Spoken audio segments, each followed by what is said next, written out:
In today's episode, we are joined by two guests and fellow runners to discuss the upcoming Epona 100 miler in June.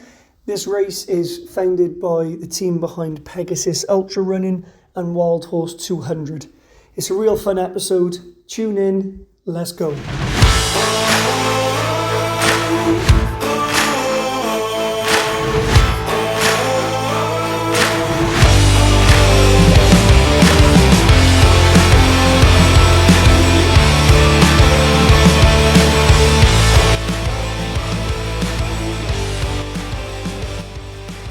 Hello and welcome to episode 10 of the Just Run podcast with me, Reese Morgan.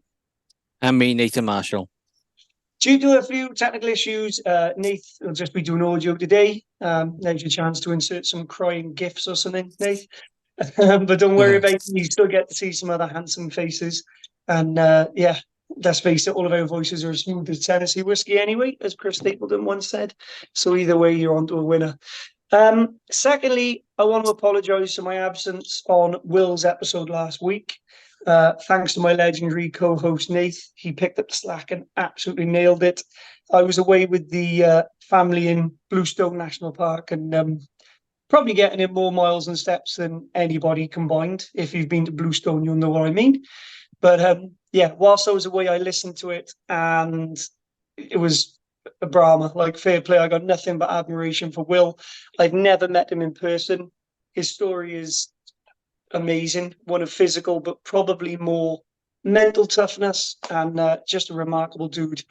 And hopefully next time we speak to him, we'll be talking to a world record holder because he's doing a bit of a crazy tire flip challenge. So listen back and hear how you can support him if you can.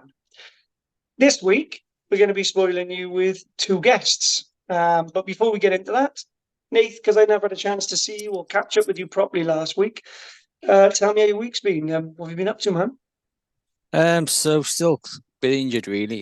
Getting used to the new Topu shoes, because they're a bit different to the Speegos. They're flatter, so it's caused a bit of knee issues in my left knee. So I've just taken a rest for a couple of days. His back's still a bit tight from with that fall.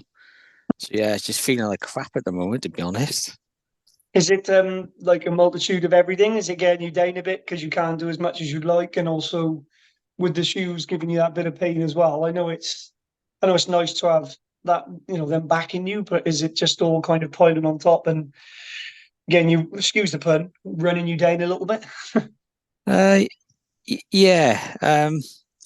It's getting frustrating to sort of like see everyone on do these miles and each week, and I'm not being able to get out and do so much. So I'm trying to prepare myself mentally for it, like visualizing, so like it's gonna fucking suck every day. It's gonna fucking suck every day, and just keep repeating it, and it's like imagining the pain that I'm going through each day. But yeah, it feels like it's like a taper week. You know, in a taper week where everything like niggles and hurts, and you feel like a 70-year-old man. Well, it feels like that. I know as soon as I get back training, I'll be fine again. But at the moment, I feel like an OAP. It's funny though, isn't it? Because you have time off. Some people would argue you'd feel better because you're not running as many miles or anything, but actually it's worse. Are you, I know obviously, again, like I said, it's great to have the backing from Topu, but with the issues you've had so far, do you think you are going to take them on the Welsh Coastal Path? Maybe for a bit of it, but not for like long stints on concrete. They're great on sort of like hard trail, I suppose. I haven't tested the trail ones out yet, but I know the road ones will work on like hard, like dry ground. And they'd be quite nice because they're a really nice shoe, really nice. I'm just frustrated that they're just too flat for me. Yeah, well, you're going from Hoka, and you're the best brand in the world. You know what I mean? Yeah. There are other brands available. No, with something you said then about looking at other people out training and stuff, it's just frustrating. I've actually not been recording runs or anything for the past week or so, a bit longer actually on Strava, because my knee's been giving me jip and I haven't been able to do as much training as I'd like. I've still been consistent, but it's been a lot smaller miles than I'd like. I decided to come off Strava just for a little bit. I was going down a bit of a rabbit hole because I was starting to do what I said I would never do, which is just compare myself to other runners. And, one of, the guests that we've got on here tonight and other people that I follow on there, they're all big runners and out doing runs that I want to be doing.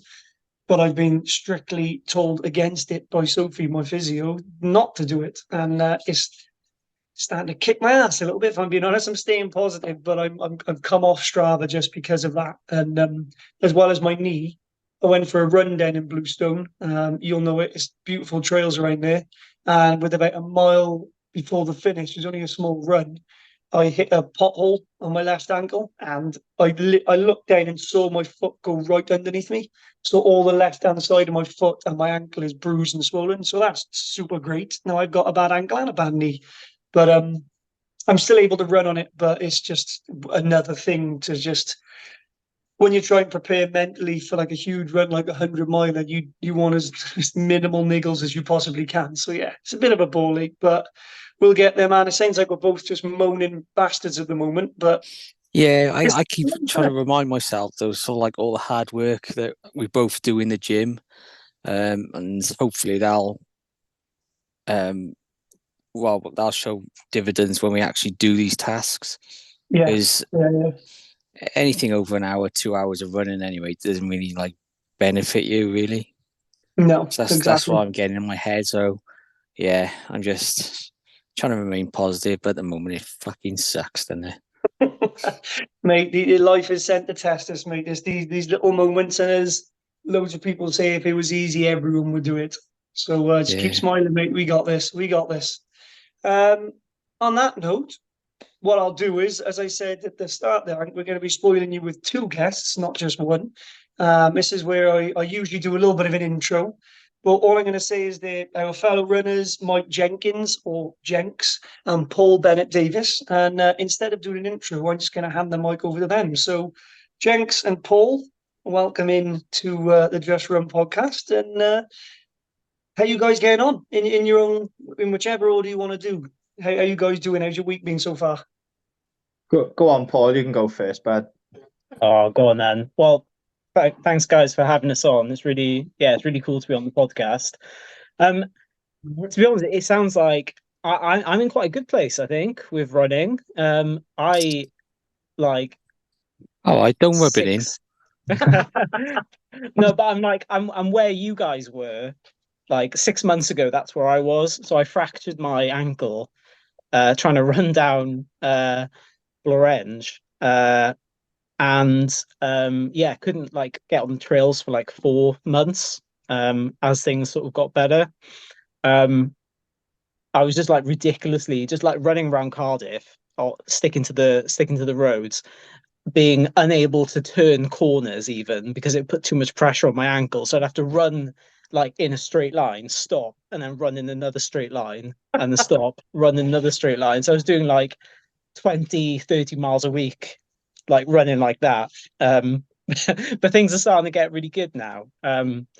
Building up my mileage, getting up to like 40, 50 miles a week. And planning a bit of a test this weekend with like an 8-hour race. So yeah, man, things are finally turning a corner. You doing the Nice one. Hateful Eight? Yeah. Nice. Nice. Yeah, really looking forward to that. So That's that's cool.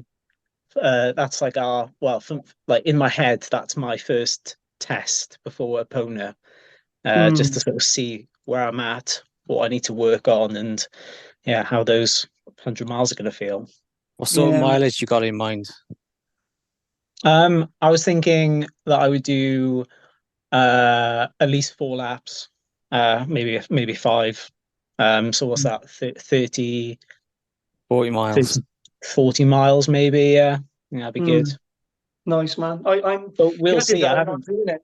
I wanted to do it. Obviously, we put the competition out there and stuff, and they were really good to us and offers us positions and stuff. But I'm away for a stag doing Exeter, and unfortunately, and yeah, it would be. I've not done like because I know it's like that backyard ultra style race, and I really like watching them. They look absolutely brutal. So Yeah. I'm aiming to do one at some point in the near future. Maybe not before the Epona, because I can guarantee I'll end up hurting myself or something stupid. So, but yeah, that's class, man. Good luck with that, and make sure Oh, you keep us thanks. up to date with that afterwards. Yeah, we'll do. That's really cool. Jenks, what about you, mate? What are you? What has your week been, bud? Yeah, so again, thanks for having me on. My week's been good. I'm just trying to have as much fun as possible in training at the moment. Trying to not take it too serious because I know, in 3.5 weeks, going to be starting the Pegasus Grand Slam with obviously the Epona, which jam-packed into the middle of that challenge this year. So I'm trying to like make things as light-hearted as possible while building the mileage and trying to limit sort of injury. So a lot of slow running, but that seems to be the secret to kind of my success over the last kind of couple of years is kind of adopting this zone 2 approach, which I kind of live and breathe by now. Touch wood, I haven't been injured in about 15 months, so I'm feeling in a really good place. And just mentally, just looking forward to it. I'm just trying to tell myself they're gonna be some fun days out. And since I've been doing all these recce's, etc., in the mountains, that's exactly what they've been. They've just been good days out with friends. Like, you've been on a couple, haven't you, Reese? I don't know, I joined you two on a run in the Garth as well recently. So I just see them as nice days out. I don't see them generally as a challenge. I just think they're great days out on the feet. You do walk a lot of hills, don't we? So you kind of mix up your running a lot, and that's what I kind of enjoy around the endurance stuff in the mountains. It is that mix between running and kind of power hiking, which I think makes it a little bit easier, if I'm honest. I know Nathan would agree with me on this.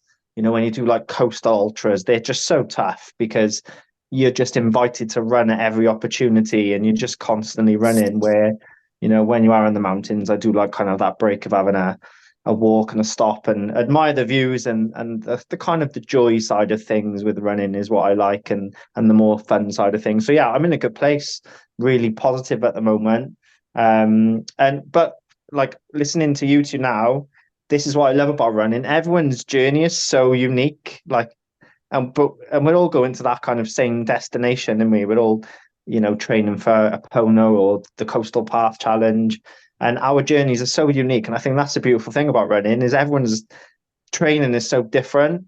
And I think training doesn't get talked about enough. I know we talk about the actual events and stuff, but most of the things that happen are in training. And I think that's the beautiful thing about running is that uniqueness and actually all the good stuff that happens in training. Yeah, man. But mate, your attitude on running is one that, well, it's just addictive, mate. It's contagious, I should say, because I mean, isn't it funny that all of us are doing 100-mile run? Well, 3 of us are in June, and then you got Nathan taking on 870 miles of coastal path, and we're talking about how it's a fun day out. But there's other people who would laugh in our faces and say, absolutely could not think of anything less fun than doing that. But then you can't go into these races and these runs thinking about all those miles ahead of you and what could go wrong and going with a negative mindset, because I'm a massive believer in mind over matter, and I know that our bodies will get us so far and they'll get us over the finish line, but if our head goes, that's it, game over. The minute they start negative thoughts start dripping in. So to come on and say, I'm just having fun with it, man. Like and that is the way to do it. And you've inspired me a little bit there, mate, because I have had, as you heard at the beginning with Nathan, a few days where I've been quite negative to myself. And like I said, to a point where I've even come off Strava, an app which, regardless of what some people say about it, I really like, because I use it as kind of like a personal running diary to track my miles. But I got pissed off lately because I've started comparing myself. And as they say, comparison is a thief of joy. So I should kick my own ass really for doing that. And you've kind of said exactly what I've been trying to portray in words, and I haven't been able to. That's a wicked attitude, mate. I love it. Yeah, and I think when you come to your, when you do conquer this 100-miler, because you will do it, because I know you're going to be stubborn as shit like the rest of us, and we'll get through it together. You'll look back at this period of that time you took off Strava, and that'll just be a part of your story, and it'll be unique to you. And I think that is really important. And so you just got to do what's right for you, and all the positive stuff is ahead of you anyway, because we're about to go into that kind of time where we're getting relatively close to the race. Like, how many weeks is it, guys? Like, how many weeks is it? Someone It's know? 3 months. It's 3 months. It is. So Yeah, the weeks. 16, is it? 16, Yeah, 15? 15, yeah. 15, So, I think it's Wild. 15. 15. That just seems to. It seems to. It feels like I booked it a long time ago, but it seems like time has passed very, very quickly. And in my head, I was like, when I booked it, that's fine. I got loads of time. And then here we are, 3 months later, and I'm like, shit, have I done enough? Yeah, but we did the first recce in, what was it? September, Reese? Uh, yes, I think it was. That was the one up over Langinida, wasn't it? Was it that one? Yeah, it was that one. So we did that first recce, and we were saying on that day, me, you, and Luke, how far away the race was. But God, the time flies by, and it feels like time's running out for that. So that's why these recce's have been really good. I'm glad I've done them. Although, ironically, I've forgot all of the recce's. I forgot the route already because they were so long ago. But it's been a good excuse just to get out and get the miles in that terrain, hasn't it? So, Exactly. yeah, it's just time has flown, and I can't believe how close the race is now. And yeah, it'll be here before we know it. Yeah, man. Can one of you explain what is the Epona and who does it, where it is, and everything, just for the listeners? Yeah, man. So Epona is a 100-mile race. They're doing the first one this year in June. And it's run by the guys behind Pegasus Ultra Running. Who, yeah, Reese is sporting their top. For anyone that doesn't know, they're probably one of the most accessible running companies out there. They don't do cut-offs. It's the most like family and encouraging atmosphere. And it's actually what got me into running, really. What got me into ultra running, doing Rhythm 2 years ago, I think it was, or a year and a half. So yeah, it's a 100-mile race over the Black Mountains and into the Brecon Beacons, over what, 2 days? Is it 50-hour cutoff? Yeah. 50 Yeah, and hours, it's just 50 yeah, it's hours. gonna be You did the an 50 last absolute year, didn't party. you, Paul? Yeah, I did Edam last year. Yeah. Oh, don't bring Yeah. that up. Come on, man. Don't, what are you bringing that up for? PTSD for Reese, that is, isn't it? Oh, bastard. And I remember seeing all the pictures of the people who crossed the line at the end, and yours as well, mate, because you got lost, didn't you, badly, Paul? Oh At one yeah, point. yeah. I was like, yeah, second checkpoint. I was really like pleased. I was like in sixth position or something, really like pinching myself. And then by the time I got to the third checkpoint, I was down in like 30 because I'd just gotten so lost over like the open country.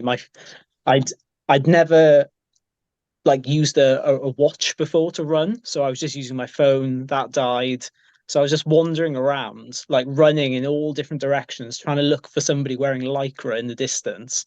And like, luckily, I just saw some guys like heading over a ridge, so I just like went pelting it like in their direction, just like over rivers and stuff, just trying to get to them before I lost them.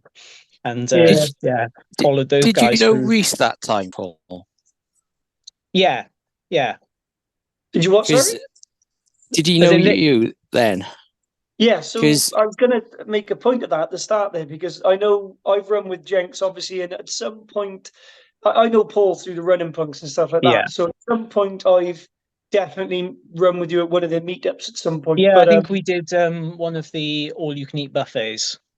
that's it. Yeah, yeah. And I remember, I'm sure I remember seeing you there.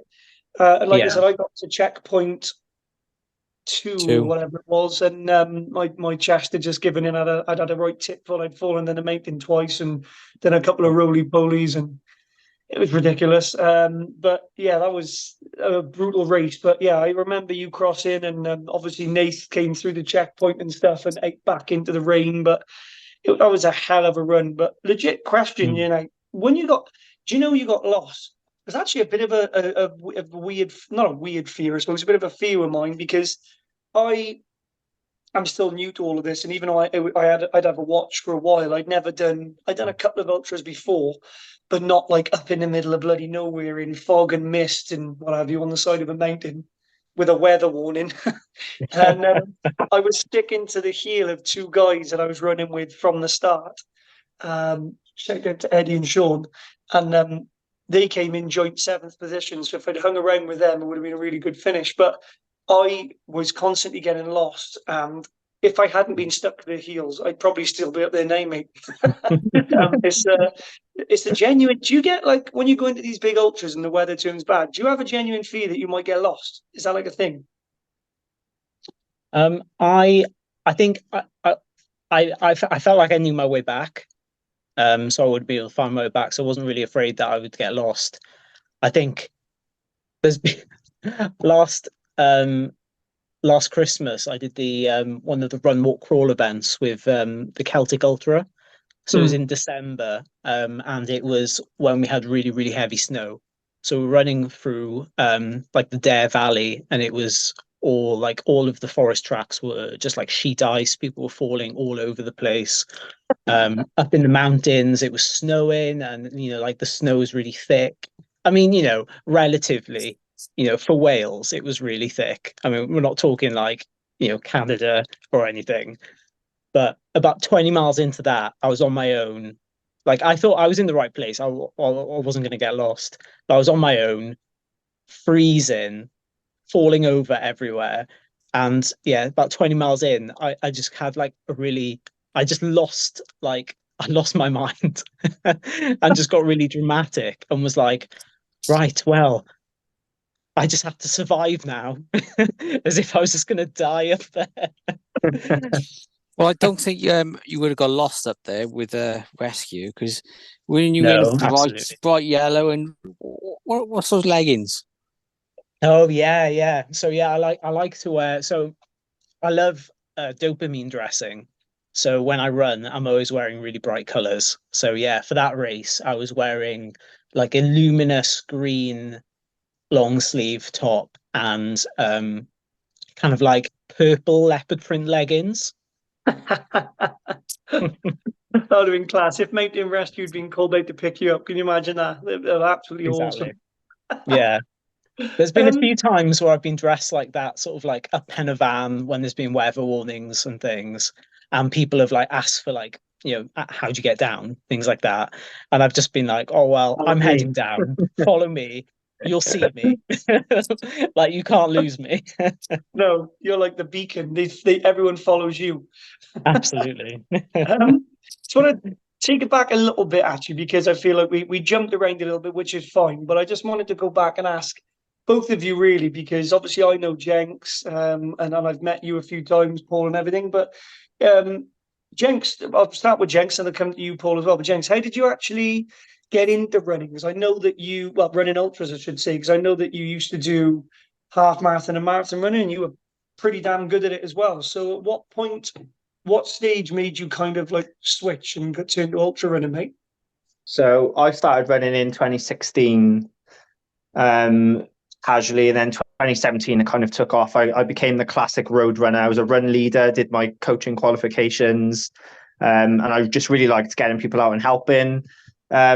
To be honest, it wasn't the love of trails that got me into ultra running. I fell out of love with road running and my old run club because of politics and stuff like that. So I actually I drove myself out of road running and then jumped on the trails because I kind of wanted to avoid road running, if I'm honest. And then started listening to David Goggins back in the beginning of 2019 on Audible. Now, bearing in mind, I know Goggins gets a lot of stick, but I would call myself a day one's Goggins person before anyone kind of knew him.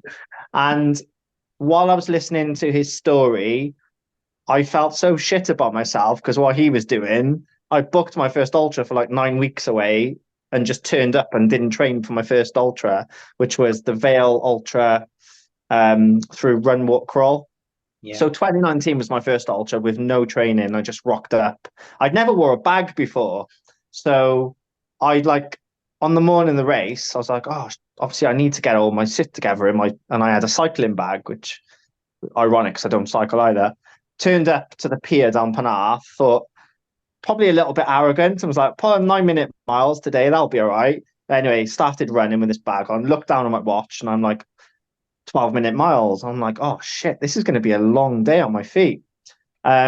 Caught on to some friends that I knew and just had a really long, slow day. You probably know Georgie Lloyd anyway, because I think she goes to Punks, doesn't she? So Oh yeah. yeah, so Yeah. me and Georgie did, well, I did my first ultra with Georgie because we were good friends. She's still a good friend now, so shout out to Georgie. And I just spent the whole day with her really, just going through a lot of pain because it it is that weird thing. You know, you obviously do run a lot slower when you're doing an ultra, and yeah, the longer you're out on your feet, then ironically, the more it hurts towards the back end of it. So that can't remember the last 10 miles was just brutal, to be honest.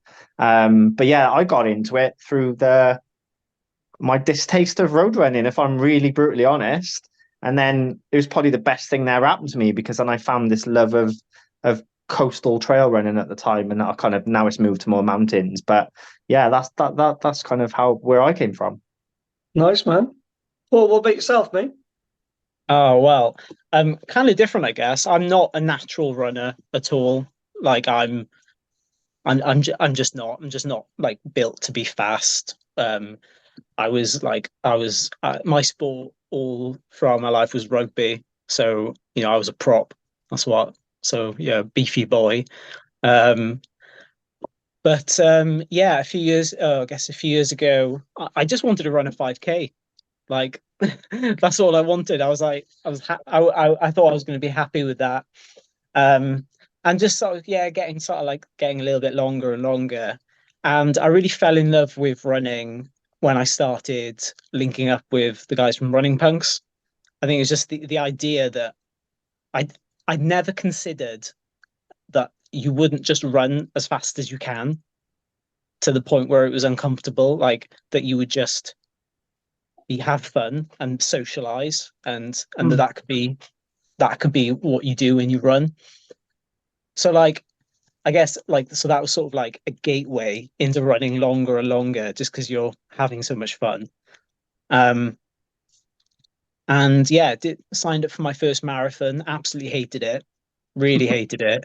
Um but then within a couple of what I loved was like after the marathon because I realized I could just like run wherever I wanted. So I knew I could just you'd have the fitness to just turn up in the beacons and run 10 miles down the Taff Trail and get back and that you'd just be fine.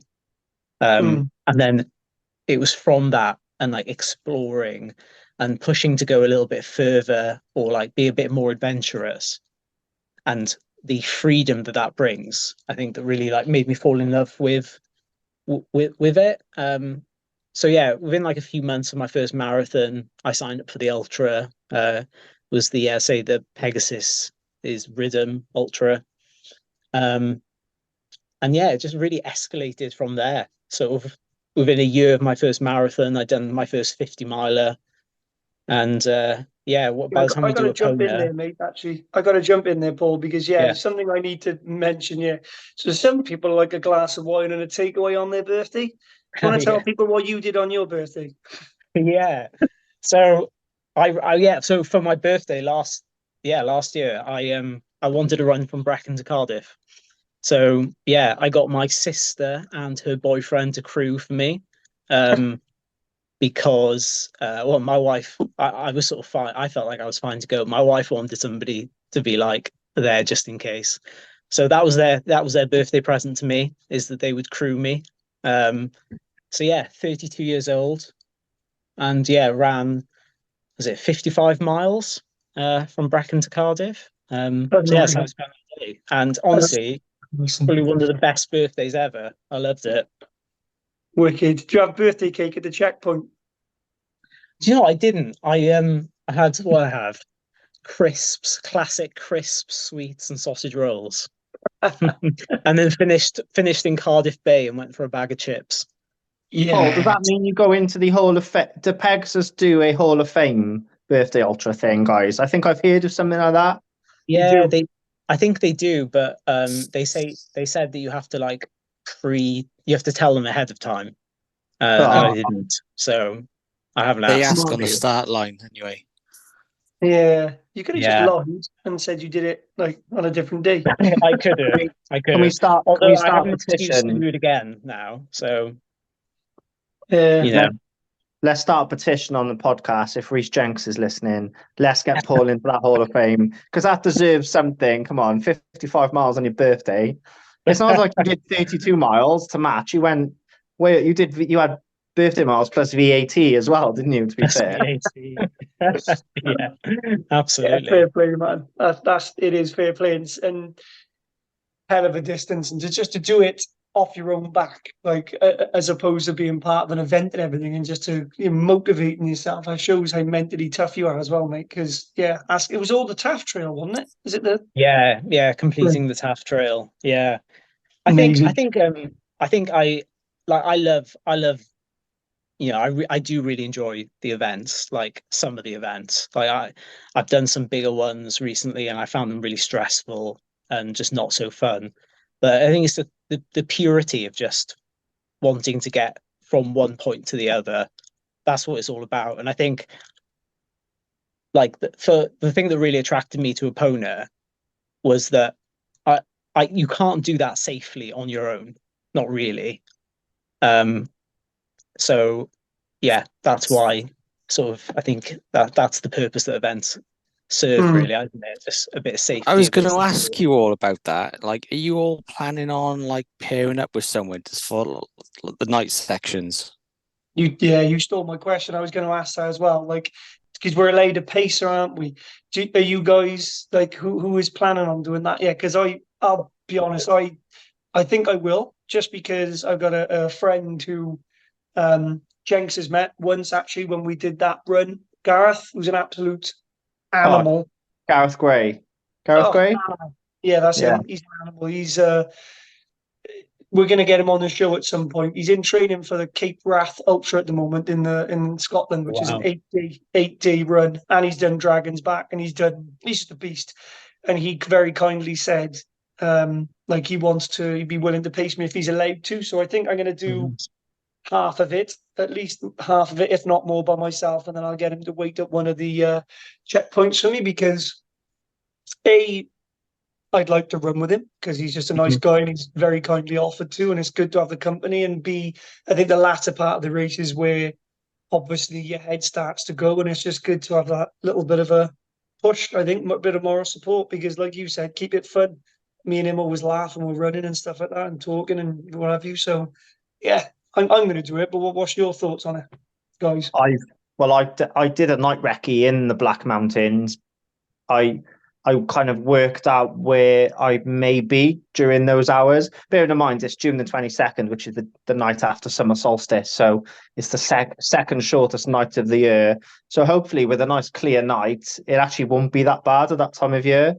But yeah, so I've done a recce in the night, and I kind of, for me, I probably may have a pacer towards the end of the race. My friend Harriet, who was going to join us tonight, but I think she was in work. She's training for a first ultra. So shout out to Harriet. She said she'll join me for, a 10-mile slot somewhere. So that'll be great. But for me, I'm going to let the race dictate who I meet on the day. That's what I've always done in my races. You kind of meet these people and they become part of your journey. So I'm not going to pre-plan that, I don't think. I did the Dragon 50 last year, and that went really well. And I latched on to this lady called Rhiannydd. And you know what it's like, boys. You meet these random strangers, and you spend a few hours during a race running with them. I knew her life story, and she knew Yeah. mine by the end. So I think Epona for me, I'm going to let Epona dictate my journey on the day. I'm trying not to think too much about it. But yeah, going back to your question, I think I might have a couple of slots. A couple of people said they're willing to kind of come in and help, which is great. It's lovely when you have that support from people around you. And these people who have offered support are people from the community I've met through running. And I think that's the great thing about this community. Everyone is just so lovely and supportive. And that's why trail running is my favorite, because, none of us knew each other a year ago, I'm guessing, or maybe a little bit longer than that. And, we're all here now having a chat. And I think the community is great for that. So, yeah, people are willing to help, which is great. And I think the Epona for me is maybe finding some more new friends again. Yeah, agreed. Yeah. What about Oh, you, guys, Paul? I haven't even thought about that. Like, it sounds like a great idea. It really does. I mean, like what Jenks is saying though, like the organic like nature of ultras when you just like link up with people maybe for like a few miles and then sort of they'll drop you or you'll drop them and you'll link up with someone else. It's part of like what makes it so great. But yeah, I mean, it sounds like a really good idea. Probably won't do it though. And I don't plan like my running at all. So like I don't think it would really work for me. I think more more reactive in the race, I think would be my speed. that's fair enough. Another thing actually, which big talking point actually, because it's something again I've never had to even consider, is checkpoint 5, a sleep station, 56 miles in Crickhowell. What are people considering? Because I know you've obviously got to give a sleeping bag at the drop bag if you want it. Um, my thought, I'd never run this far, obviously, for a start. So I think it's very much a case of the unknown. Mm. And this one, I think, kind of like you said, Jenks, I'm gonna let the race dictate it for me. It's 56 miles in. I'm hoping at that point my head's still gonna be screwed on. And I'm not starting to get angry and lose myself out there. Um, Technically, it's obviously just over halfway, so it's a nice little place for it to stop. Um, but I haven't decided or not, but I know it's a big talking point for a lot of these big races. I know some people just have a minute here and a minute there, and I'm not sure. I've never really run through the night. Well, no, I have never run through the night. And we're going to be on our feet for, obviously 20 plus hours. So it's something I've definitely thought about, but equally, I'm not sure if, again, it depends how I feel. If I do sleep, I'm afraid that I'll just not want to get back up. I'll just be Yeah. like, nah, fuck this, I'm done. I want to leave Yeah. me here. I'm planning on not using the sleep station for that purpose because I don't know what you guys are like, but if I stop for 10 minutes, my body's like, you're fucking done, mate. You are done. Yeah. And I'm afraid I'll just seize up. And so, I've done the recce from the sleep station. I know what's coming straight after that sleep station. And there's no way I'm waking up feeling like I've got a hangover climbing up Table Mountain, if I'm honest. So, I did see something last year on a Instagram reel. I can't remember the ultra runner, but he does these things called napp-u-ccinos, right? Now, hear me Oh, I've out. seen this. I do Yeah. may have seen this. So this Yeah. guy, he has like a 10-minute nap on the side of a mountain, wakes up and he has like a shot of espresso, cold espresso, whatever. And he reckons that resets him and he called it a napp-u-ccino. So Wow. I'm planning on maybe trying this napp-u-ccino trick. Might have to do it on Barry Island one night, maybe. But I'm definitely gonna have a go with that. I did test a bit of a nap. So I did my own ultra last month. I call it the overnight ultra. It's a bit like overnight oats, but with running. So I do 11-mile loop, come back home, have some food, rest, and then I use my house as an aid station, and then go again and do a couple more loops through the night. It's a great way of knocking that distance off within 12 hours and actually just seeing how your body reacts to a bit of rest in between. Well, after the first loop, I had a nap. And to be honest, I felt like absolute death on loop number 2. So I already know I don't enjoy running after sleeping. So probably going back to my earlier point, I'm probably just going to let the race dictate it for me, Reese. And if I am going to nap, I'll probably want to do it in the mountains because I just think that'll be more, just a cooler story to tell. Yeah, I had to sleep on top of Lord Hereford's Knob.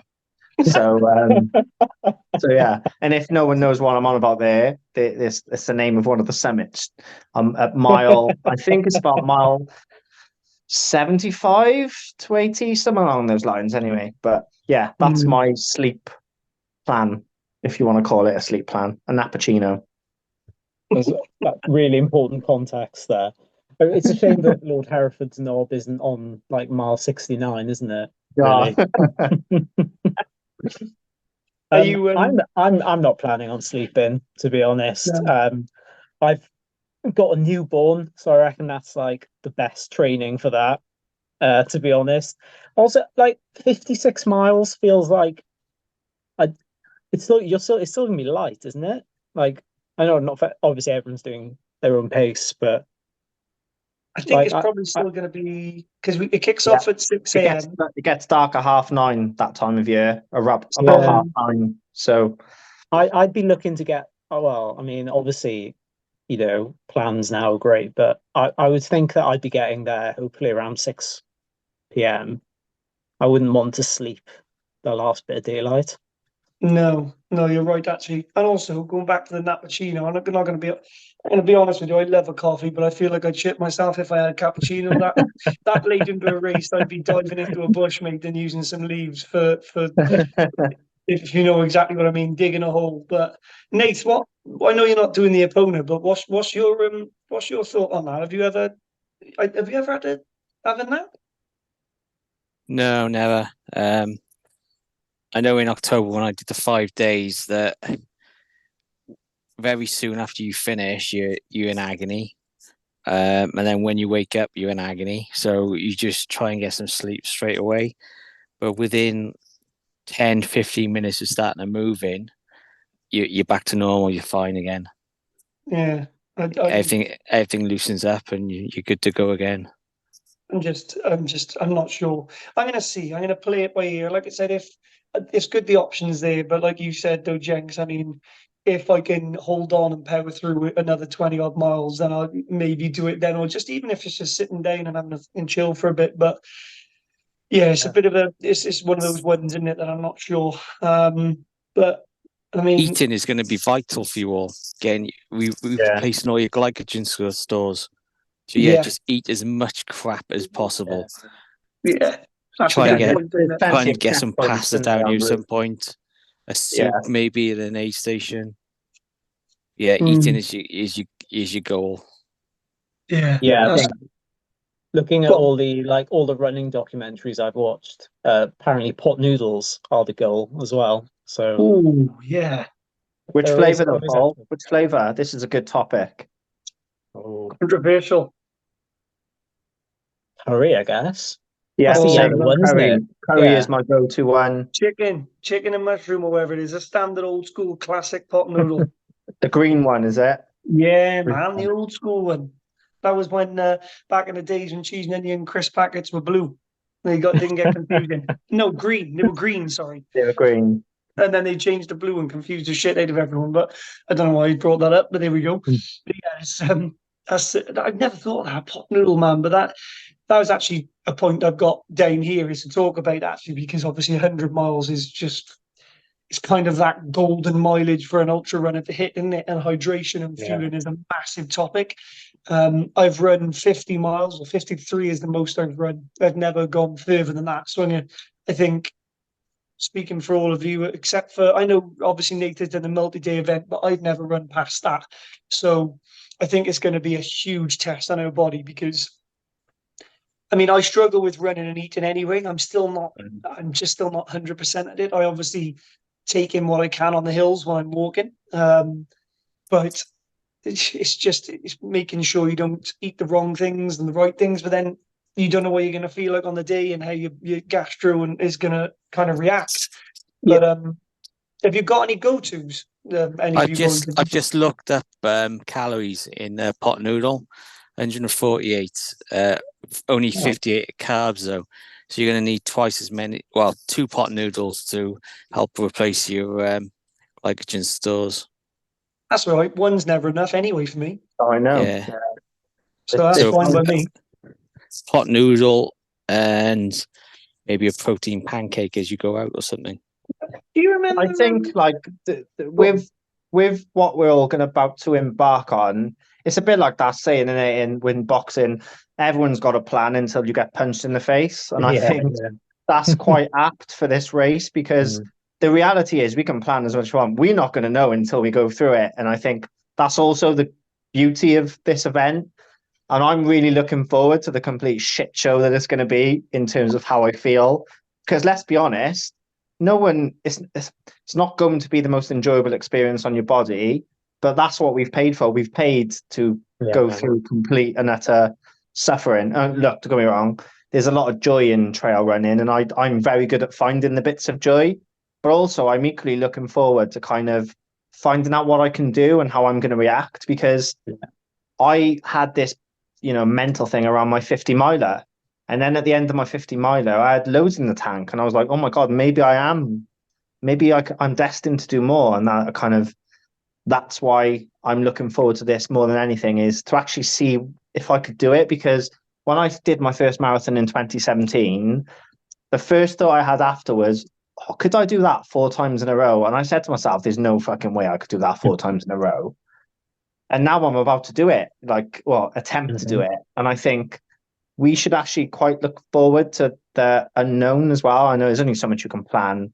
Again, so yeah, going back to that boxing quote, isn't it? You know, everyone's got a plan until you get punched in the face. So yeah. Or until you fall over and break your ribs. Yeah. Well, I still feel really sorry for you, Nate, because it was quite funny when it happens. When someone stacks it, obviously it's quite a funny thing, but not when someone breaks their rib. So I felt bad for laughing afterwards when you told me, Nate. But it was it was the amount of times it happened, though, wasn't it? I mean, I feel bad that nobody filmed it, for fuck's sake. Seriously, man, boys, you got a duty to film people falling over. You know that. When I stacked it on the head of them twice and did a roly-poly down the hill, and would have kept going had there not been a rock to stop me, which was adding to the fun. I was just gutted that Ed, the guy running with, didn't have a camera or GoPro. First thing I said when I stood up was, please tell me you had your phone out. And he was like, no, I didn't. It's like, fuck me, man, come on. I need to bring up something as well. We talked about hydration and fueling. Was anybody there at checkpoint 2 with me when a guy rocked up? I don't think you were. None of you were, actually. No, you were ahead of us, weren't you? Well, he took his bag off, this guy, because I'd been there probably 15, 20 minutes. He took his bag off. He bought a can of Guinness and necked a can of Guinness at the checkpoint. And I shit you not. And I was like, that's actually all the iron and stuff like that. It wasn't a 0% read. It was a proper can. And I said, that's risky. He was like, well, I tried it with cider before. Trust me, that was more risky. So, I mean, talking about hydration, I've seen some people pull some funny things out the bag, but that was, I'm not sure I'd want to run the remainder of a 50-mile race with a with a tin in my system. Like, that's quite iconic, that, isn't it? A can of Guinness. My last race, I just survived on crisps and cans of Coke. I got through the race all right. But I had my tailwind as well. Shout out to Tailwind and Colorado Cola. Have you ever tried Colorado Cola? That is the greatest flavor. But yeah, I think just Nathan said earlier, just calories. You just got to get it in you, haven't you? And that's yeah. I agree. Mate, I shout out to Tailwind, Courtney the watermelon. You gave me that. I desperately wanted it and couldn't find it anywhere, and you gave me one of them. Nicest one I've had so far. Like, easily. I've tried all of them now, I think. And Colorado Cola is a very close second position, but the Courtney the watermelon one, her signature one, banging. Recommend water, guys. This is turning into the flavor episode. What are our favorite flavors on things, isn't it? Hi guys, with your water, how often do you make a point of emptying those bottles? Because if it's not like every hour or so, then that tailwind is not going to do this job as meant to. No, I tried to, in one of the races, I tried to set like a timer on my Garmin, and then like every half an hour or ever so that I'm having a sip or wherever. So I'm not sure how long, I couldn't tell you how long they last me, but I usually have, well, in the Pegasus runs, actually, you have to have a minimum of like a litre of water in there or something. So I have the 2 soft flasks, and one always has water and one always has the tailwind in the other one. So I kind of mix it up a little bit.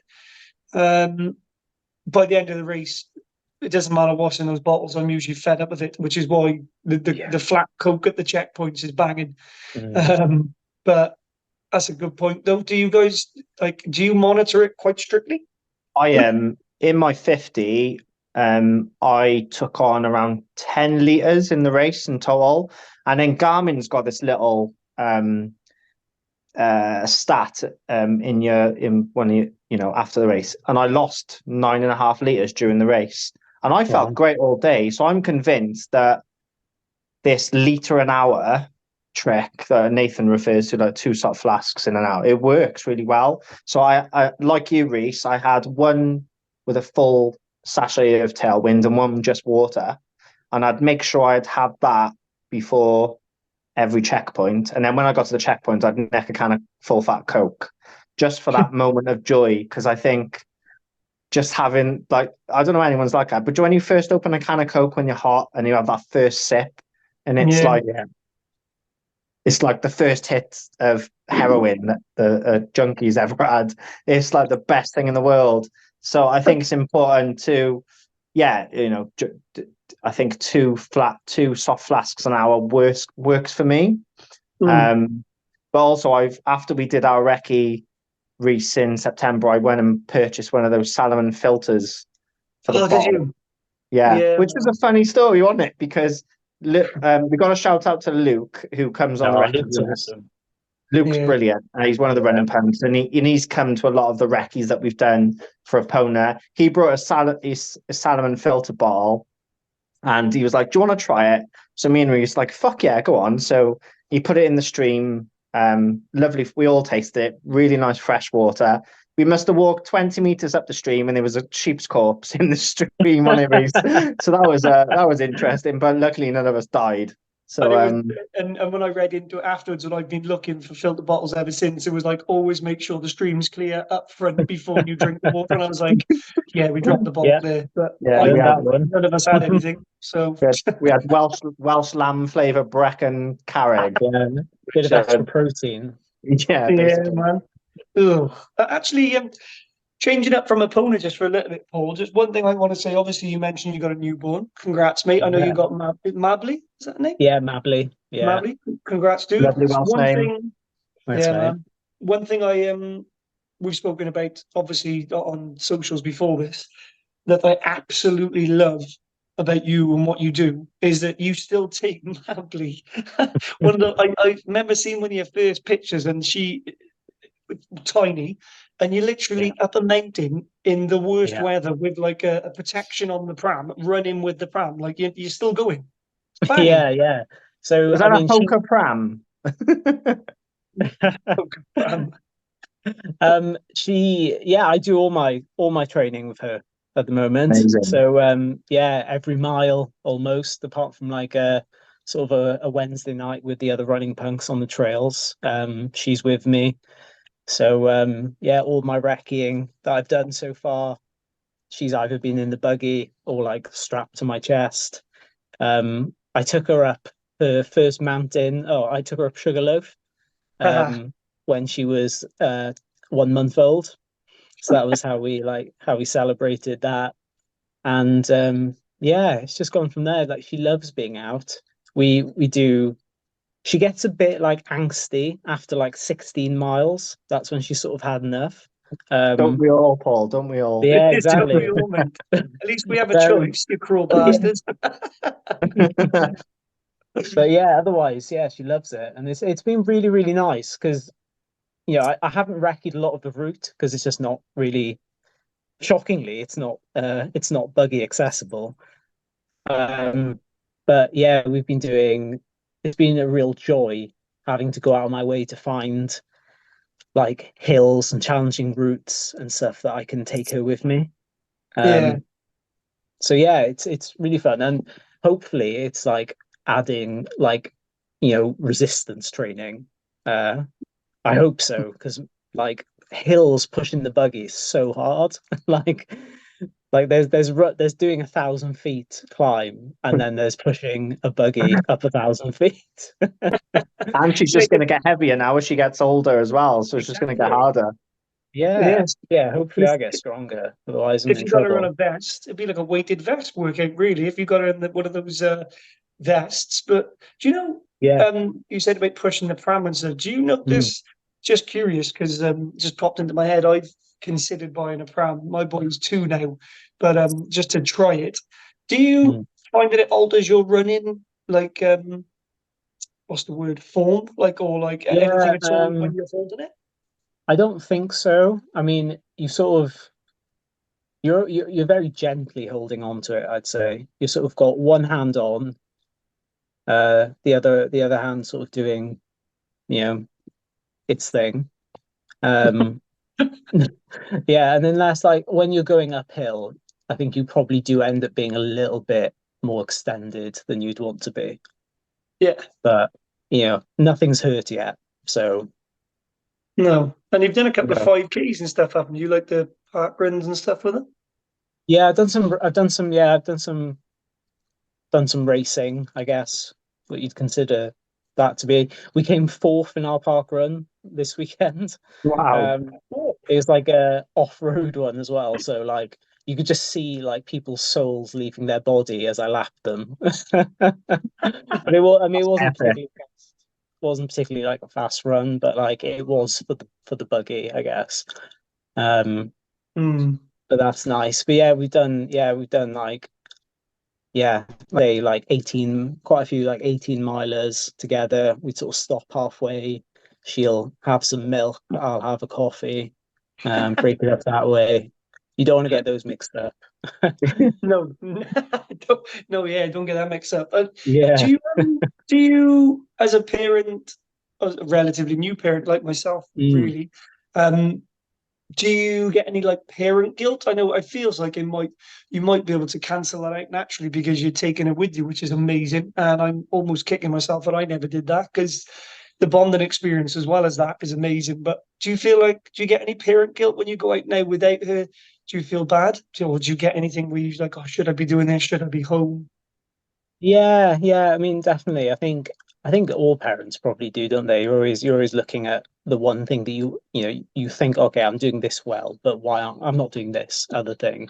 Like I worry that I'm not talking to her enough, for example, when we're out on some of these like long runs.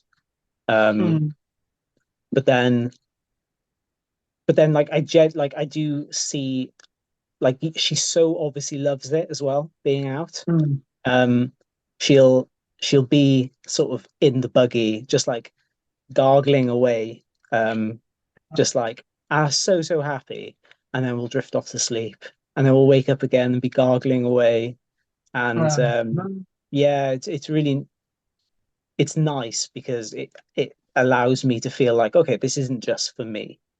no, Um, Even though it totally is. Obviously, I mean, obviously, it's for me. You're going to Um, have an incredible bond though, because you've spent so much time in those places with her. I think yeah, she should have her own Strava account. She'll be doing so much mileage, wouldn't she? it's yeah, man. embarrassing though because So, she'd probably be doing more mileage than most runners, mate. This, well, last week she did 40 miles. So, Wow. and how old yeah, is she? yeah, 6 months tomorrow actually. So she's Um, 6 months and she did a 40-mile week with you in the pram. That's so I'm only saying yeah, that my wife just walked in the room and like I said, we got a 2-year-old. So I'm saying that out loud so she knows the context of this because I told her last yeah. night about you, Paul, because Oh out of man. curiosity, Nathan and Jenks, mate, obviously you've got kids. I know Yeah. they're a bit more grown up, but did you do anything like that when they were younger? Yeah, my Isabella, she's 10 now, but she did the Cardiff Bay 2K with me in 2017. She used to come on, and she was only 3 or 4 at the time, and she loved it. She loved the buzz of getting a little medal at the end. And she's not, she's grown up now. She loves dance. She's not really into running. My son, however, loves running. And it's not something I've pushed him into. I think it's quite nice. I think he's been naturally inspired by the stuff I do, and he asks to come out. And he's a great little runner, Luca. To be fair to him, he's naturally gifted, way more naturally gifted than me. And like he did his first adult park run. God, was it in January? I think. And he was just like overtaking fully grown men, which and I'm not all about times and pace, but when you see your son overtaking men and he's only 8 and he's only a little duck, like I was so proud of him, and he was so proud of himself at the end. I think he came in like 29 minutes or something. So, which is like he pushed me a little bit. My heart rate like was dipping into zone 3 and 4 at one point.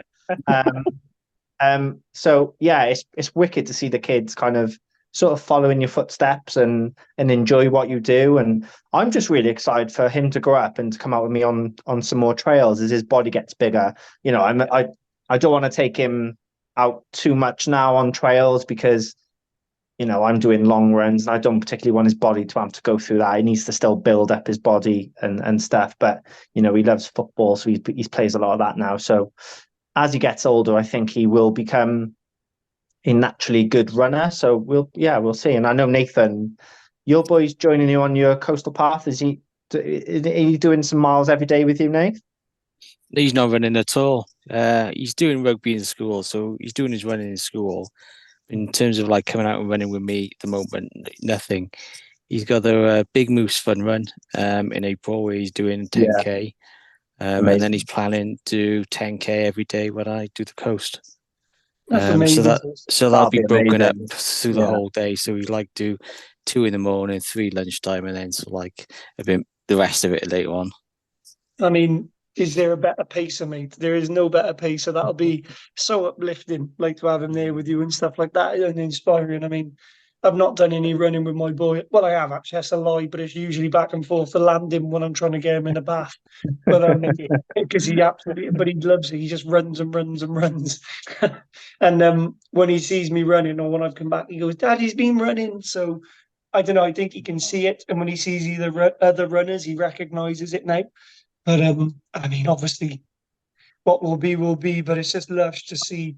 Like I said, you guys now and Paul right now as well. You're making these memories. They're better than any race you'll ever do. Like you're spending that quality time with your family. You're ticking off 2 boxes in here, right? On an amazing trail with, you know, your beautiful little daughter. So yeah, it's a class, mate, and I love it. I see so many people who've had children who they think that's the end of their life. Like they just all their focus. I get all their focus needs to be on their baby.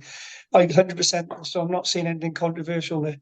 But also you've still got your own life and your own like kind of priorities. But if you can do it both together, winning. Yeah, I want my son to sort of like see me suffer, see me working hard, see me sort of like really like in tears, because there will be days where I'm just so exhausted I'll be crying, and then like straight after that see me sort of like carrying on. I want him to see all that. Yeah, the real raw side of it, because like we've discussed so many times, it's not just a physical sport, it's a very mental sport. Like when you know you've got a day of 50 miles ahead of you and you're doing that every day consistently, like you are going to be, like there's no skirting around it, like, or beating around the bush. Like your son isn't going to see you smiling from ear to ear every day. He's going to see how life is really. It's kind of a life lesson, isn't it? That some days he'll see you and you'll be in great spirits, and other days you'll want to throw yourself off the edge of the cliff because it'll be so hard. And it's good for him to see that and appreciate that actually my dad does hurt. This is what he's doing to himself. And it's kind of a life lesson there somewhere along the line. I think with him being there as well, he'll help me take that next step forward each day, every minute, every second, because I won't want to let him down as well. No. So he's my he's my my energy, I suppose. He's your Goggins. Yeah, your Goggins.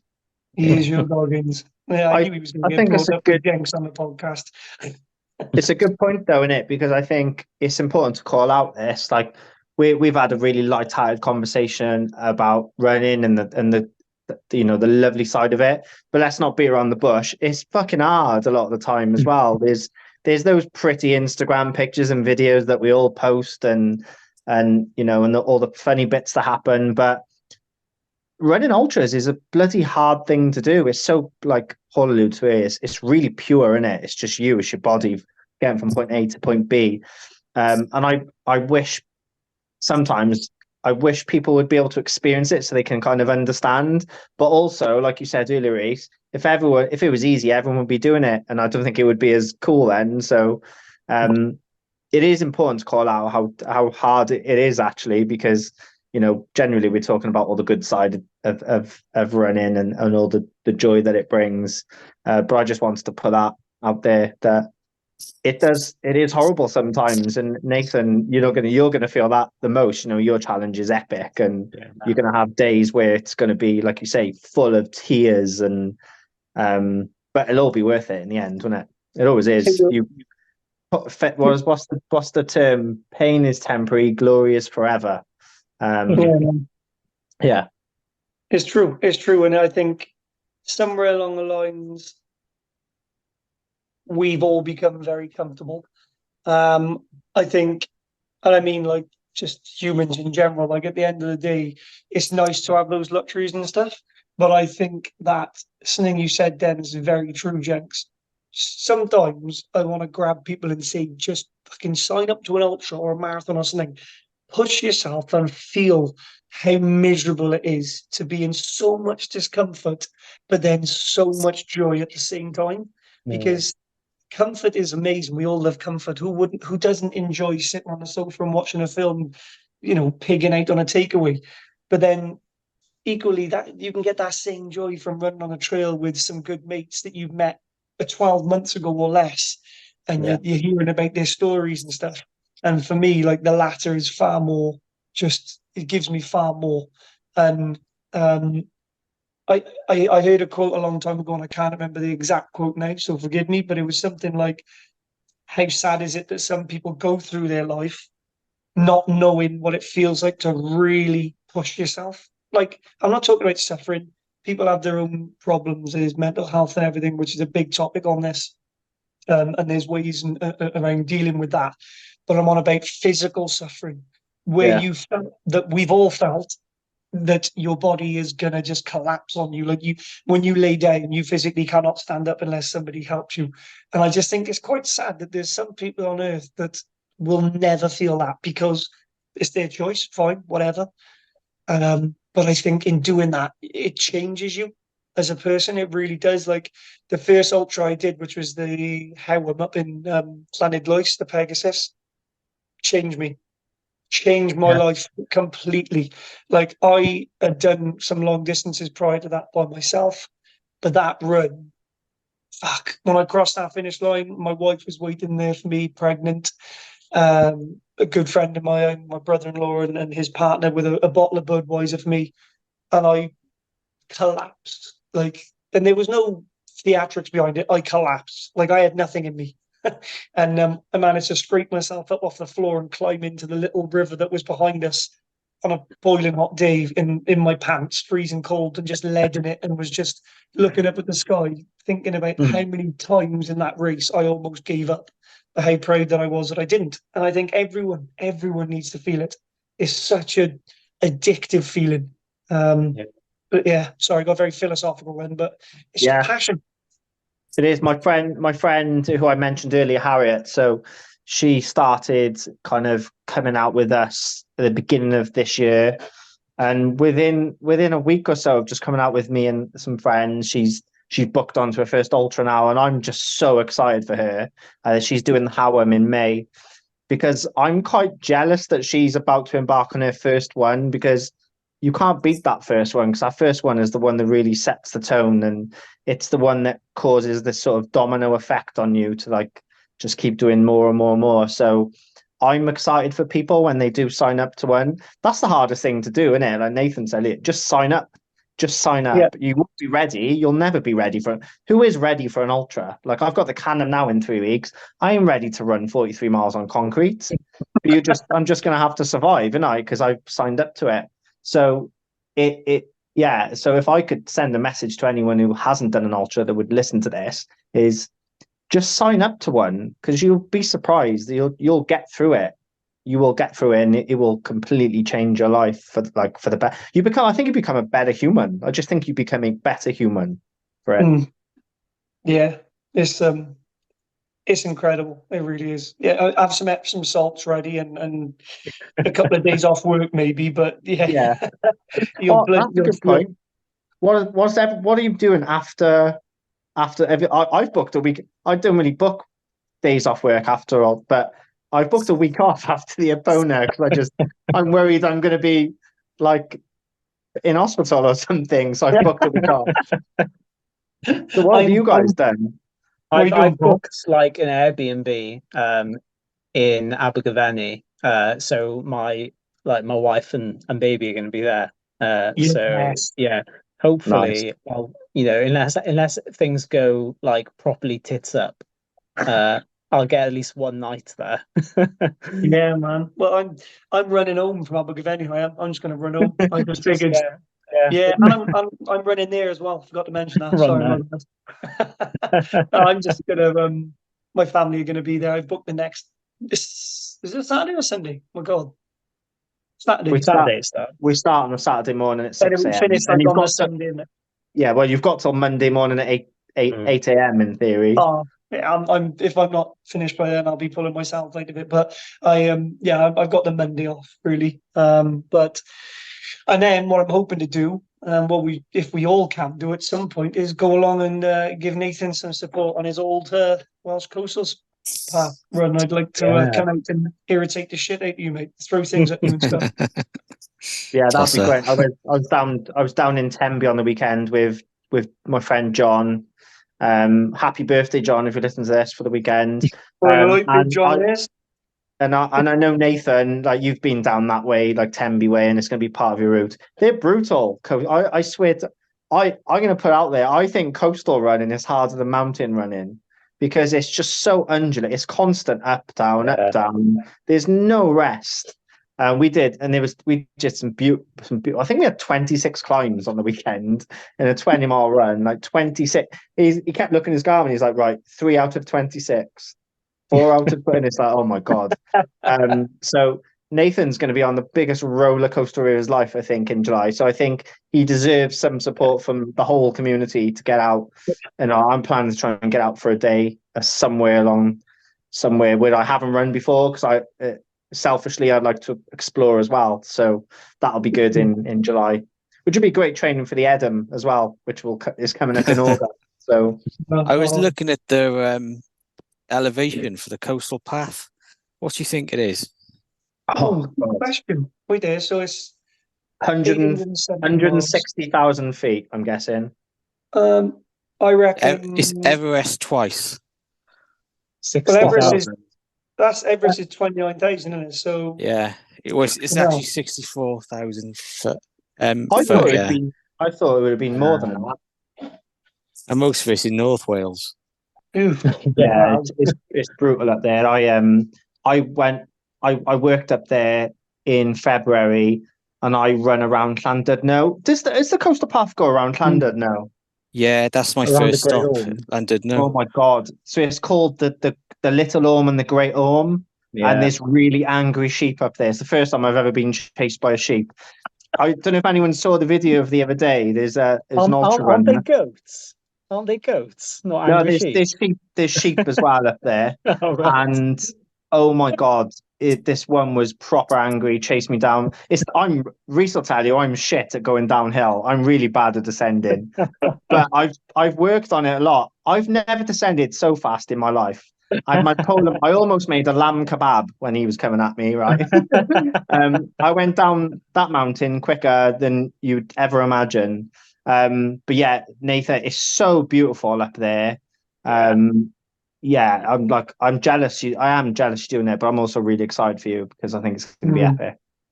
Well, why didn't you Yeah. get a team together and do it next year in the Cannonball? Oh, here we go. Oh. Drop Is it this in this then. Selfish plug, yeah.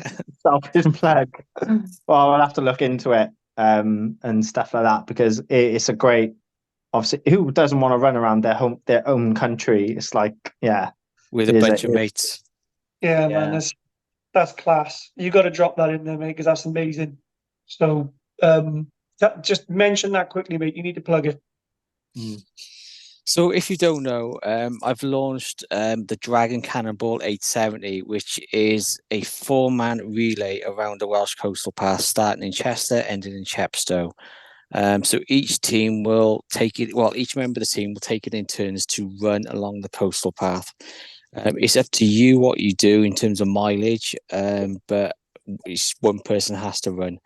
You can sleep it overnight, or you can run through the night, but it's up to you. And bear in mind, obviously, you're going to have other teams around you who might leapfrog you if you're arrested into the night. So each team needs their own van. We're currently sort of like in talks with campsites along the route. So if you do want to stop, there's campsites that have allocated space for you, or so you can just rock up, like book with them, rock up with a discount, but they'll always keep the space there for you. So yeah, it'll be a decent 8-day challenge for you all. Sounds incredible. Sounds amazing. Really I'm not does, sure my man. marriage would survive me signing up for something like that.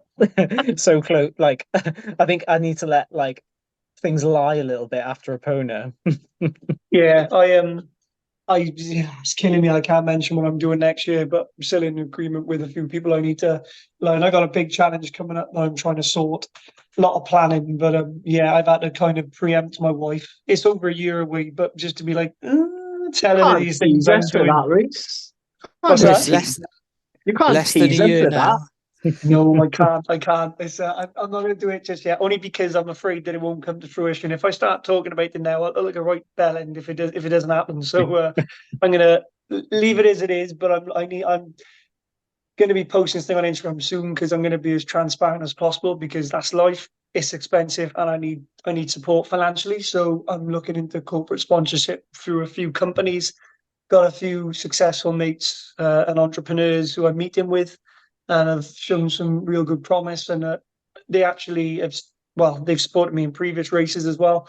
So I'm going to get in there with them. And I've reached out to a few brands and stuff where I've had some really promising replies.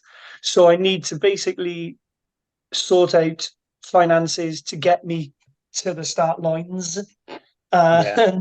And then Okay. once I've done that, then I'm going to start the fundraising then, which is the main part of all this. So I'm going to be raising as much money as I possibly can for a charity very close to my heart. So it's a big deal. It's big for me anyway, and I'll be the first person to have done it. But it's Wow. not as like, it's not running every single day like what Nathan is, but it's going to be a lot running in multiple countries. So it'll be good. But yeah, that's a Nice. big thing for me. Shout out to Varga, actually. The hats that we all wear, the Varga hats. I You got one reached on out now? to people. Yeah, man. Mate, is that the purple and yeah, that one. That's it. So I reached out to them and said what I was doing, and they sent me free hats in the post supporting me. They sent Oh, me amazing. that one you've got on. They sent me a bucket Yeah. hat, and they sent me the like pink and yellow one, just like that. Just no questions asked, just supported me. So again, that's why I love this community, because I still need backing for this, but they put their faith in me, and I'm hoping a few other people will, so I can take them on this journey with me. But yeah, more about that in future episodes. One thing just to finish on, because I'm conscious of the time, guys, I do apologize. But Jenks, you got to tell us about this funny little risky trigs thing you're doing. What's going on? So last year I was driving past a field on the A48. You'll all probably know that on the A48 from Culverhouse Cross up the Tumble, towards Cowbridge. And in the field, I saw an old trig point. Now, if people don't know what a trig point is, it's basically those big stone pillars that you generally see on top of mountains. Now, in the 1930s, there was like 6,500 built in the UK, and that's how they built the more accurate map of the UK back in the 30s, is measuring from trig to trig, from pillar to pillar, and that's obviously that's what trigonometry is. So I have had my eye on this trig point. It's in a farmer's field, right? So it's an old trig that's not on a walking path. And I've had my eye on it for ages, and I thought I'm not technically allowed to go in there. So last month I thought, you know what, bugger, I'm just gonna jump over the fence and go and get it, but I'm gonna film it. And then so I've obviously filmed that, got into the field, had a bit of an adrenaline rush. In the end, it was just really easy. There was no one around. I got up to the trig point, got out there, finished my run. And then I started looking around on the Summit Bag app to see if I could see any more bit of inconspicuous summits everywhere. And turns out that there's just loads of old disused trig points are in places where you shouldn't be. So I've just done making my training a bit more fun, if I'm honest. And I've called it Risky Trig because I've sort of branded it. It's just a bit of fun. It doesn't mean a whole lot, but it's just taking my mind off the actual run and just having a bit of a mission while I'm running. So a couple of weeks ago, I got into Aberthorpe Power Station and got one in there, which was quite interesting. That was a proper adrenaline rush because I saw a security van in the distance. So I got to the trig and then run back out. And it's just gone on from there. And I'm just enjoying it now, just trying to find trig points which look like they might be quite difficult to get to, or if they're funny. So there's one in Leckwith called Cock Hill. I was like, I've got to go and get Cock Hill. Ironically, even though that one wasn't risky, it was the hardest one to get because I had to jump over electric fences. But I cut my leg to pieces that one. There was a field which had a sign saying, "Be careful of the bull." And I don't think there was a bull in there, but it was the unknown that made it a bit of a rush trying to get through. So I would put out there, if anyone wants to come and join me on a risky trig mission, come along because it's quite funny. Ultimately, I'm just going for a run. I'm just going for a trail run. I'm just going to these points. But yeah, risky trigs. It's just. I think I've made it my brand now. I think that's my thing. So I just got to carry on with it now. Ironically, the closest trig to me is an old trig point. Is on Barry Island. It's just a fucking lane with a lamppost. So every time I go for a run around the island, I make sure I got the lane out to bag the trig. I think I'm on like 106 trigs now, but like 62 unique ones. So obviously I want to start building them up, the unique ones and stuff over time. And I know Nathan messaged me yesterday saying you got a bit of work to do to catch up on Izzy Watts, because obviously Izzy, who we probably all follow on Instagram, she's called Mrs. Triggalot and she just bags trigs galore. I think I'm years behind catching up to that amazing person, but mine is more around the risky ones and the ones that are a bit more what I think might be a bit more difficult to get to. So yeah, sorry, I've just gone off on a tangent there, but yeah, that's risky trigs. It's funny. I'm just thinking about maybe we should set up a poll of how set up a bit of a debate. How soon do we think it'll be until Jenks gets shot up by a farmer? Or not shot at or attacked by a sheep or a bull or something. Let's put a bit of a bet on. And well, I'm not a criminal. Can I just put this out? I'm not a criminal. I did get arrested once in the 2010 British Grand Prix. So I'm a massive F1 fan, and I used to travel to watch F1 and stuff. I don't really go to many races anymore.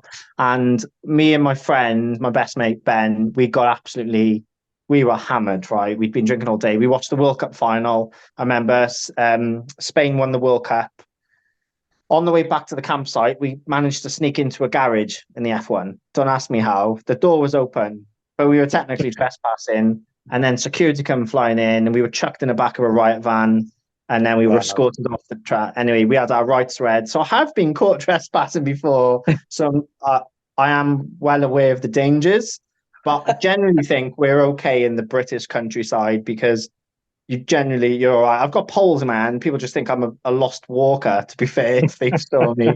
And I've always got a story, like I've been taken the wrong way on my watch. So I've got my backup story in case I do get caught. But if I do get shot, I think it'd be my own fault. But I'm just there for the entertainment. I don't want you to get shot at, just to be specific there. I'm not. Yeah. But just stay away from any military compounds. Well, me and John did run past a military shooting zone in Tenby the other day, which is in between Tenby and Freshwater East. But we heard some shots, ironically. It's on my risky trig highlight story from the other day when I surprised my friend for his birthday. We went for a run and managed to bag a trig, and we run past a military shooting zone. But I didn't have the bollocks to go in there because that would have been a stupid idea. Please don't do that. But get ready for for Ed and me and Nathan and also Paul. It's in Sennybridge, which is a live shooting military. So as well as tackling the bad weather, the mountains, the fog, there's also red flags flying, saying live range being shot, and it's just super reassuring, honestly. Yeah, well, a load of people on the way up were like seeing people like with guns and stuff, weren't they? Because they were doing like some like overnight training operation. I'd gone another way, so missed all of it. But yeah, pretty unsettling. Yeah, Nate likes to tell that story when we were on the way up there at 4 o'clock in the morning and got stopped and a big van pulled out and all these people in camo popped up with guns. And I was like, I'm only here to run a race. What's going on? Right then, guys, Nathan, unless there's anything else you'd like to say, that's been a wicked laugh. Needed that, really needed it. Oh It's yeah, been a tough thanks whole guys. week and Really everything. fun. So, yeah, thank you Yeah, guys, thank and you. wicked for coming on. Appreciate it, Jenks and Paul. Really good to get to know your backstories and have a laugh. Yeah. Yeah, and well, I'm sure we'll get out and do some miles soon on the trails. But other than that, Nathan, unless there's anything else you want to talk about, just want to say thanks for coming on again, guys. If you haven't checked out Will Fraser Coombs' episode from last week, please do. Jenks will vouch for you and for me here, and he's just a remarkable guy with a hell of a story and a bit of a Yeah. legend. So, yeah, check it out. But other than that, thanks very much for coming on, guys. And yeah. Rest up and hope you feel better soon, mate. Yeah, cheers, Reese. Obviously, I'll see you tomorrow at the Bigmoose night. Yes. And then next week I will be at Soulmate in Merthyr for the Topu run meet. So we'll get some interviews from both events. I know there's quite a few YouTubers going tomorrow, so hopefully get Flora and Benjamin on. Yeah. And a few others, Nick Butter. Yeah, guys, if Paul and Jenks, if you didn't know, there are still tickets available. There's the Big Moose have got an event on tomorrow with some speakers, and there's a bunch of really cool motivational speakers here. One of them, I've got his book actually, Nick Butter. He ran a marathon in every country in the world, and he's just an absolute beast. Like, and there's just some really great people there telling their stories. So it's pretty cheap. Is it St. David's? St. David's Hotel, yeah. St. Yeah, David's I Hotel. got the kids tomorrow night, so I can't make Fair it. enough. Fair enough. Yeah, But yeah, maybe. but But keep an eye on it their looks Instagram awesome. anyway. And they do amazing things, as we all know. But yeah, thanks ever so much, guys, again. And I'll see you tomorrow night. Yep. Ciao, Reese. Thank you all. Have a nice Thanks, evening, folks, for coming everyone. on. Take care, Cheers, guys. guys. Bye now. Bye. Cheers, both. Bye. Bye.